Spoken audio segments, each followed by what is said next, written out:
এবার আমরা 6 নম্বর রুলসটা আলোচনা করব। 6 নম্বর রুলস হচ্ছে প্রিপজিশন।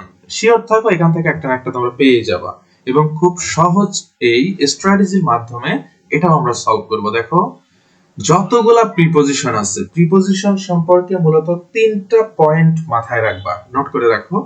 যে প্রিপজিশনের পরে যদি সরাসরি ভার্ব চলে আসে, যে কোনো প্রিপজিশনের পরে টু ছাড়া যতগুলা প্রিপজিশন আছে কি রকম, যেমন দেখো এই যে কিছু প্রিপজিশন আছে on, of, in, with, by, for, from, at, into, after, before, without, against, to, এই যে এগেইনস্ট পর্যন্ত এই ধরনের যতগুলা প্রিপজিশন আছে প্রত্যেকটা প্রিপজিশনের পরে যদি আমার ভার্ব চলে আসে আমি আইএনজি করে দিব।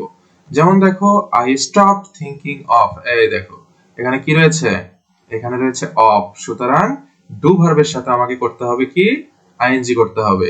তাহলে ডু থেকে কি হবে, ডু থেকে হয়ে যাবে ডুইং। তাহলে প্রিপজিশনের 1 নম্বর পয়েন্ট মনে রাখো, প্রিপজিশনের পরে যদি ভার্ব চলে আসে তাহলে অবশ্যই আইএনজি করতে হবে। কিন্তু যদি প্রিপজিশনের পরে যদি প্রিপজিশন হিসেবে টু থাকে তখন কিন্তু আবার আইএনজি করা যাবে না। তোমরা বলতে পারো কেন স্যার টু কি প্রিপজিশন না? হ্যাঁ, টু প্রিপজিশন, তবে এরপরে সব সময় তোমাকে ভার্বের প্রেজেন্ট ফর্ম ইউজ করতে হবে। যেমন দেখো আমি যদি একটা এক্সাম্পল লিখি, আই ওয়ান্ট টু, এরপরে দিলাম ড্যাশ, ব্র্যাকেটে দিলাম play football. I want to play football. দেখো এখানে কিন্তু টু ছিল, তাহলে আমি এর আগে যেমন করেছি যে অফ একটা প্রিপজিশন, এরপরে আমি ভার্বের আইএনজি করে দিয়েছি এই পর্যন্ত। কিন্তু এই সেন্টেন্সটা খেয়াল করো যে I went to play football, তাহলে এখানে কিন্তু টু রয়েছে, সুতরাং আমি কিন্তু ভার্বের সাথে আইএনজি করতে পারবো না। কি করতে হবে, ভার্বের প্রেজেন্ট ফর্মে আমাকে এখানে লিখতে হবে। সুতরাং আমার অ্যান্সার হবে প্লে, নো চেঞ্জ। এরপরটা দেখো হি হ্যাজ সাকসিডেড ইন, এই যে এখানে ইন রয়েছে, ইন যেহেতু টু না প্রিপজিশন, অবশ্যই কি করতে হবে, ভার্বের সাথে আইএনজি করতে হবে। তাহলে পাস থেকে হয়ে যাবে পাসিং, পাস থেকে কি হবে, পাসিং।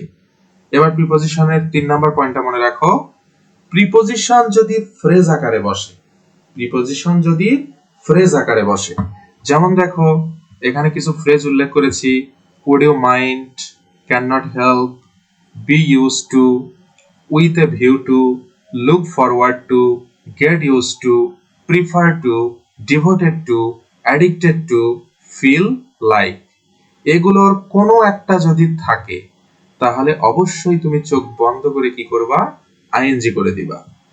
যেমন দেখো হি ক্যান নট হেল্প, এই যে এখানে ক্যান নট হেল্প রয়েছে, তাহলে অবশ্যই আমাকে কি করতে হবে, হি ক্যান নট পিপ আস, মানে কি সে আমাদের দিকে উকি না দিয়ে পারে না, তাহলে এখানে পিপ মানে উকি দেয়া। তাহলে যেহেতু এটা একটা ফ্রেজ, অবশ্যই আমি কি করব, ভার্বের সাথে আইএনজি করে দিব। এরপরে দেখো আই ফিল লাইক সিং, এই যে ফিল লাইক, এই ফিল লাইক কিন্তু একটা ফ্রেজ, আর এরপরে অবশ্যই আমার কি করতে হবে, ভার্বের সাথে আইএনজি করতে হবে। হি ফিল লাইক সং, সে আমার গান গাইতে, বা আই ফিল লাইক সং, আমার গান গাইতে ইচ্ছা করছে, সুতরাং এটা সিং থেকে কি হয়ে যাবে, সিঙ্গিং। ওকে।